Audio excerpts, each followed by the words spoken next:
लेकिन फिर भी पल्लवी का खाना नहीं रुका। वो कॉलेज जाने लगी। कॉलेज में पहले दिन वो क्लास बंक करके बाहर घूमने चली गई। जरा देखो तो यहाँ खाने की दुकानें कहाँ हैं और क्या क्या मिलता है यहाँ। पल्लवी ने मोमो और छोले भटूरे की दुकानें ढूंढकर निकाली और हर रोज खाने लगी। वो एक एक दिन में 10-10 प्लेट मोमो चट कर जाती थी। ये देखकर एक दिन मोमो वाले ने उससे कहा, अरे दीदी, इतना भी मोमो खाना अच्छा नहीं होता। इसमें मैदा होता है। ज्यादा मैदा शरीर के लिए ठीक नहीं है। ये सुनकर पल्लवी ने कहा, तू ज्यादा ज्ञान मत दे, चल और एक प्लेट मोमो लगा। और सुन, चटनी थोड़ी सी तीखी करना कल से। मोमो खाने के बाद वो पास की दुकान में छोले भटूरे खाने चली गई। अरे दीदी, अभी अभी तो मोमो खाया आपने। छोले भटूरे में भी मैदा ही होता है, बाद में खाइएगा। अरे तुम लोगों ने तो हद ही पार कर दिए। छोले भटूरे दे रहे हो या मैं जाऊं दूसरी दुकान में। ये सुनकर छोले भटूरे वाले ने पल्लवी से और बहस नहीं की। पल्लवी के जाने के बाद उसने कहा, ये लड़की कितना खाती है। अरे बहुत जल्दी पेट खराब होगा इसका। और वही हुआ भी। पल्लवी बहुत ज्यादा पान मारने लगी, चाहे घर में हो या कॉलेज में। एक दिन क्लास में बैठे बैठे पल्लवी ने ऐसा पान मारा कि सबके होश उड़ गए। अरे किसने किया है ये? क्या खा के आई है बहन? कितनी बदबू है। आज क्लास खत्म, इतनी बदबू में क्लास नहीं हो सकती। पल्लवी मन ही मन हंसती रही। अरे वाह, मेरी पाद में तो बहुत ही ज्यादा शक्ति है। क्लास ही बंद कर दिया मैंने तो। पल्लवी घर में भी पाद मारने लगी। उससे घर वाले परेशान हो गए। उसकी माँ जानकी ने कहा, पल्लवी बेटी, अभी से इतनी बदबू छोड़ेगी तो बाद में क्या होगा? तेरा पति तुझसे परेशान हो जाएगा। पल्लवी के पिता हरिहर ने कहा, कोई बदबू सुनकर इससे शादी नहीं करेगा।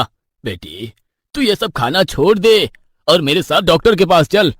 नहीं पापा, मुझे डॉक्टर की कोई जरूरत नहीं है और खाना तो मैं बंद नहीं करूंगी। मैं जैसी हूँ वैसी ही ठीक हूँ।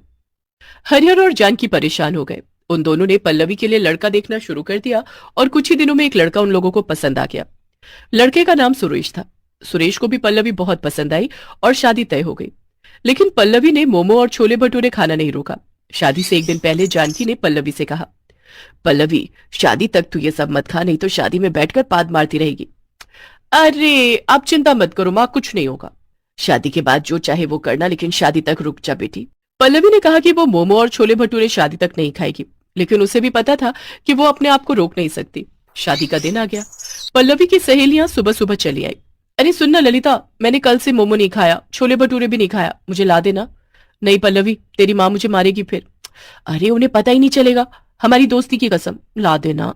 ललिता मना नहीं कर पाई। वो छुपकर बाजार गई और फिर छोले भटूरे और मोमो खरीद कर ले आई। पल्लवी ने सुबह सुबह मोमो और छोले भटूरा खाया। उसके पेट में गैस बढ़ने लगी। दोपहर को भी उसने वही खाया। उसके पेट में गैस और बढ़ गई। शाम को सुरेश बारात लेकर आ गया, लेकिन पल्लवी का मन सिर्फ खाने पर था। शादी के स्टार्टर में मोमो था। पल्लवी ने और मोमो खाया और फिर उसकी शादी हो गई। सारे बाराती बस में चढ़ गए और पल्लवी सुरेश की गाड़ी में बैठ गई। उसके हाथ में तब भी एक प्लेट मोमो था। अरे, मोमो बहुत पसंद है क्या तुम्हें? हाँ, बहुत पसंद है। गाड़ी में बैठे बैठे पल्लवी सारे मोमो चट कर गई और फिर रास्ते में अचानक से गाड़ी खराब हो गई।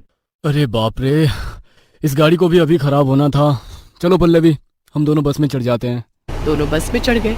वहाँ सारे बाराती बैठे हुए थे और बस चकाचक भरी हुई थी। इतने में पल्लवी की पान निकल गई। सुरेश ने परेशान होकर कहा, अरे बाप रे, इतनी बदबू!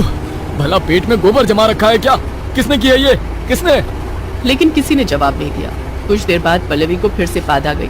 उसने पाद दिया और इस बार पूरे बस में बदबू फैल गई। सारे बारातियों ने अपनी नाक ढक ली।